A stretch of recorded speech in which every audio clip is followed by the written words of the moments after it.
গতকাল রাতে বাংলার বিভিন্ন জায়গায় ঝড় বৃষ্টি হয়েছে এবং উত্তরবঙ্গেও জেলায় জেলায় প্রবল ঝড় বৃষ্টি হয়েছে। দার্জিলিং এর মিরিকের ছবি দেখাচ্ছি। দার্জিলিং এর মিরিকে গাছ উপড়ে বিপত্তি, গাছ উপড়ে গাড়ির ওপর পড়ে যায় এবং ঝড়ের দাপটে পর পর বাড়ির চাল উড়ে যায়।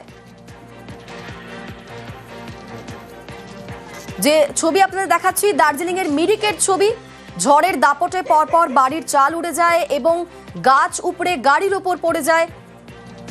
জেলায় জেলায় প্রবল ঝড় বৃষ্টি উত্তরবঙ্গের এবং ক্ষয়ক্ষতির আঁচ পেতে ঘটনাস্থলে জিটিএ সদস্য।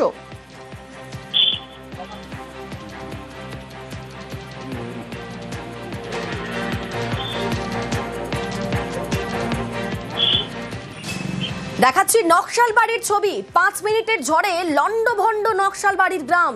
ঝড়ের দাপটে উপড়েছে শতাধিক গাছ, বিদ্যুৎ বিচ্ছিন্ন 40-এরও বেশি গ্রাম।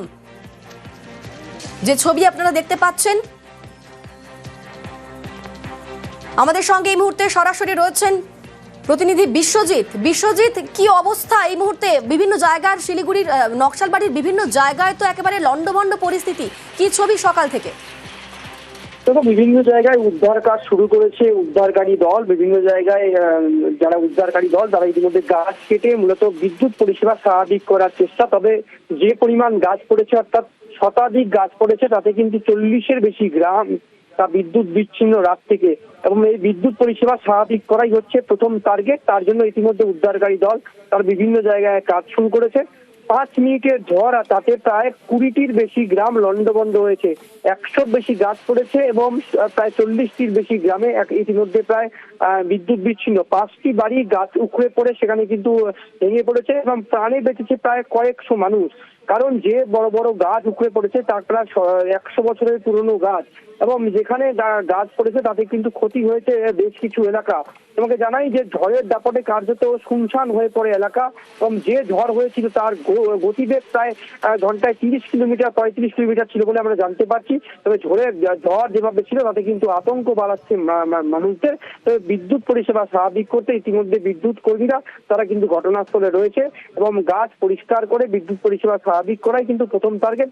সেই লক্ষ্যে কিন্তু সকাল থেকে উদ্ধারকারী দল তারা কাজ শুরু করেছে। বেশ, ধন্যবাদ। আর এবার জলপাইগুড়ির ছবি দেখাবো। কয়েক মিনিটের ঝড়ে একেবারে লন্ডভন্ড অবস্থা জলপাইগুড়ির। রাজগঞ্জ ময়নাগুড়িতে ঝড়ের দাপটে উপড়েছে পর পর গাছ, ঝড়ে উড়েছে পর পর বাড়ির চাল, বিদ্যুতের খুঁটি ভেঙে গিয়েছে, বিচ্ছিন্ন হয়েছে বিদ্যুৎ পরিষেবা এবং এই যে ঝড় বৃষ্টি তাতে চাষের ব্যাপক ক্ষতির আশঙ্কা করছেন কৃষকরা।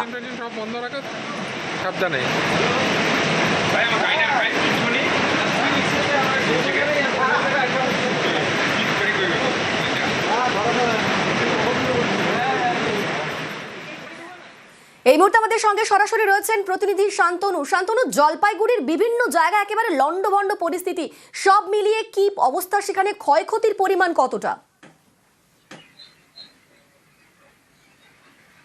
দেখো, প্রশাসন কিন্তু প্রতিটা ব্লকে কিন্তু এখনো হিসাব নিকেশ করতে বলেছে এবং ব্লক আধিকারিকরা কিন্তু কৃষি দপ্তর থেকে নিয়ে শুরু করে সমস্ত দপ্তরের সঙ্গেই কিন্তু বৈঠক করছে। এখনো পর্যন্ত পূর্ণাঙ্গ হিসেব পাওয়া যায়নি। তবে প্রশাসন সূত্র জানাচ্ছে যে কয়েক কোটি টাকারও বেশি ক্ষতির আশঙ্কা করা হচ্ছে। বিশেষ করে বেশ কিছু বাড়ি, শতাধিক বাড়ির কিন্তু টিনের চাল উড়ে গেছে, কাঁচা বাড়ি বিভিন্ন অংশ ক্ষতিগ্রস্ত হয়েছে, একাধিক জায়গায় গাছ পড়েছে, বিদ্যুতের খুঁটি উপড়ে পড়েছে, চাষাবাদেরও প্রচুর ক্ষয়ক্ষতি হয়েছে। বিশেষ করে আলু জমি, যেখানে জল জমে যাওয়ার কারণে বিঘার পর বিঘা আলু চাষের জমি ক্ষতিগ্রস্ত হয়েছে, এরকম একটা খবর পাওয়া যাচ্ছে।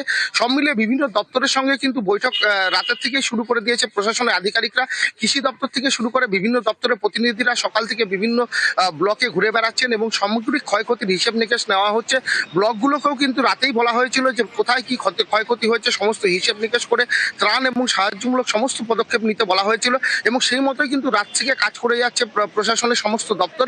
এবং এখনো পর্যন্ত যেটা মনে করা হচ্ছে এবং জানা যাচ্ছে যে গ্রামের বিভিন্ন এলাকায় এখনো কিন্তু বিদ্যুৎ পরিষেবা বিচ্ছিন্ন হয়ে রয়েছে। শহরের 2টো ওয়ার্ডে এখনো পর্যন্ত বিদ্যুৎ বিচ্ছিন্ন হয়ে রয়েছে। ধন্যবাদ।